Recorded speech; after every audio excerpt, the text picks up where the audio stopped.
ফামান জাআলাকা দামা, কে তোকে ওই এক ফোঁটা নাপাক পানি থেকে রক্তে রূপান্তরিত করলো? বল, কে তোকে ওই এক ফোঁটা নাপাক পানি থেকে রক্তে রূপান্তরিত করলো? ওয়ামান জাআলাকা মুদগা, কে তোকে ওই রক্ত থেকে রক্তপিণ্ডতে পরিণত করলো? ওয়ামান জাআলাকা ইদামা, তোর শরীরের যে এতগুলো হাড়গোড় রয়েছে, শরীরের যে কঙ্কালটা রয়েছে, এত সুন্দর কঙ্কালটা কে বানালো বল? একটা হাড়ের সঙ্গে আরেকটা হাড় কেমন মজবুত করে আল্লাহ গেঁথে দিয়েছে। একবার তুই চিন্তা কর, কে তোকে এত সুন্দর শরীরের গঠন দিল? ওয়ামান কাসা আলাইহি লাহমা, আর ওই হাড়ের উপরে, ওই কঙ্কালের উপরে কে সুন্দর করে গোশতের আবরণকে চড়িয়ে দিল? একবার তুই ভাববি না? একবার তুই চিন্তা করবি না? তোকে এত সুন্দর মানুষ বানানো হলো, তোকে এত সুন্দর রূপ দেয়া হলো, তুই নারীর প্রতি আকৃষ্ট, নারী তোর প্রতি আকৃষ্ট, তুই নারীর দেখলে পাগল হয়ে যাস, নারী তোর দেখলে পাগল হয়ে যায়। এত সুন্দর করে আমি আল্লাহ তোকে বানালাম, তুই কি একটু চিন্তা ভাবনা করবি না? ওমা কুনতা সাগীরা, আল্লাহ রাব্বুল আলামিন বলছে একটু তুই চিন্তা কর, তুই কি ছোট ছিলিস না? ফামান কাব্বারা, কে তোকে বড় করলো? আল্লাহ রাব্বুল আলামিন বলেন, কে তোকে বড় করলো? ফামান কাব্বারা, কে তোকে বড় করলো? ওয়ামা কুনতা যায়ীফা, তুই কি দুর্বল ছিলিস না? ফামান কাওয়াকা, কে তোর শরীরের মধ্যে শক্তি জগালো? তোর শরীরের মধ্যে কে ক্ষমতা দিল? আল্লাহ রাব্বুল আলামিন বলছে, ওয়ামা কুনতা জাহিলা, তুই কি মায়ের পেট থেকে অজ্ঞ অবস্থায় আসিনি? ফামান আল্লামাকা, কে তোকে জ্ঞান দিল? কে তোকে সুন্দর শিক্ষায় শিক্ষিত করলো? আজকে তুই এডুকেট, আজকের তুই ডাক্তার হলি, আজকের তুই মাস্টার হলি, আজকের তুই উকিল হলি, আজকের তুই ব্যারিস্টার হলি। কে তোকে এত সুন্দর করে বানালো? কে তোর শিক্ষা দিল? কে তোর জ্ঞান দিল? ওয়ামা কুনতা মিসকিনা, তুই কি অসহায় ছিলিস না? এমন অসহায় ছিলিস, ফালালাকা সিন্নুন তাখতা, তোর তো দাঁত ছিল না। মায়ের পেট থেকে যখন তুই ভূমিষ্ঠ হোস, তোর তো দাঁত ছিল না। কোন জিনিসের দ্বারাই তুই কোন জিনিস কাটবি? তোর তো দাঁত ছিল না। ফালালাকা সিন্নুন তাখতা, তোর তো দাঁত ছিল না, তুই কেমন করে কাটবি? ওয়ালালাকা আইনুন তাসমা, ওয়ালালাকা আইনুন তানজুর, চোখ তো ছিল, কিন্তু চোখের দ্বারাই দেখার যে দৃষ্টিশক্তির ক্ষমতা, এই দৃষ্টিশক্তির ক্ষমতা ছিল না। ওয়ালালাকা উযুনুন তাসমা, কান তো ছিল, কিন্তু কানের দ্বারাই শ্রবণ শক্তির ক্ষমতা ছিল না।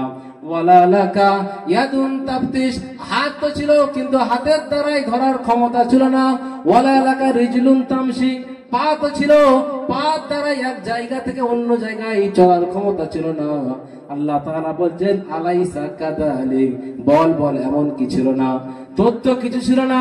আল্লাহ বলছে, সব কিছু আমি আল্লাহ তোকে দান করলাম, ছোট থেকে তিলে তিলে তোকে বড় করলাম, তোকে সব কিছু দান করলাম।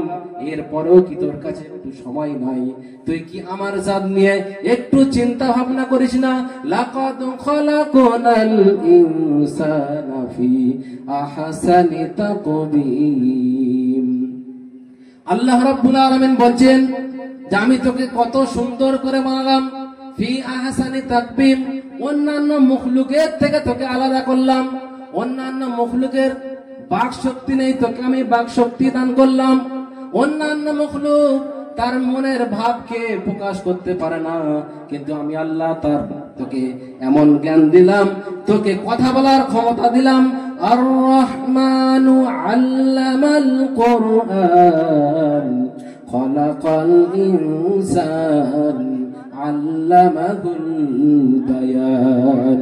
আল্লাহ রাব্বুল আলামিন বলছে, তোমার রব তো তিনি, তোমার রব তো সে যে তোমাকে সৃষ্টি করেছে দুনিয়ার জমিনে, তোমাকে কথা বলার ক্ষমতা দিয়েছে। তোমার রব তো তিনি, যে রব তোমাকে দুনিয়ার সব কিছু দান করেছে, সেই হচ্ছে তোমার রব। আল্লাহ রাব্বুল আলামিন বলছেন, ইন্না ফি খালকিস সামাওয়াতি ওয়াল আরদি ওয়া ইখতিলাফিল লাইল ওয়ান নাহারি লাআয়াতিন লিউলিল আলবাব আল্লাযীনা ইয়াযকুরুনাল্লাহা কিয়ামান ওয়া কুউদান ওয়া আলা জুনুবিহিম ওয়া ইয়াতাফাক্কারুনা ফি খালকিস সামাওয়াতি ওয়াল আরদ। আল্লাহ রাব্বুল আলামিন বলেন, তোমাদের রব তো তিনি যিনি তোমাদের জন্য আসমান জমিনকে সৃষ্টি করেছে, রাত দিনের আবর্তন ঘটিয়েছে, রাতকে দিনের মধ্যে প্রবেশ করিয়েছে, দিনকে রাতের মধ্যে প্রবেশ করিয়েছে। আল্লাহ রাব্বুল আলামিন বলেন, তোমার রবের সৃষ্টি দেখো, মা তারা ফি খালকির রহমান মিন তাফাউত, আমি আল্লাহ সাতম আসমানকে কেমন মজবুত বানালাম। মা তারা ফি খালকির রহমান মিন তাফাউত, আমার সৃষ্টির মধ্যে সামান্য থেকে সামান্য কেউ ভুল খুঁজে পাবে না। সুম্মার জিল বাসারা কাররাতাইন, যদি কোনো মানুষের সন্দেহ হয়, আমার সৃষ্টি নিয়ে যদি কোনো মানুষের সন্দেহ হয়, একবার নয়, দুবার নয়, তিনবার নয়, বারবার কাররাতাইন, বারবার তার দৃষ্টিশক্তিকে আসমানের দিকে ফিরিয়ে দিক আর দেখুক আমার সৃষ্টি। আল্লাহ তাআলা বলেন, তার দৃষ্টিশক্তি লাঞ্ছিত হয়ে অপমানিত হয়ে তার দিকে ফিরে আসবে, তবু আমার সৃষ্টির মধ্যে সামান্য থেকে সামান্য কোনো ভুল পাবে না। সুবহানাল্লাহ।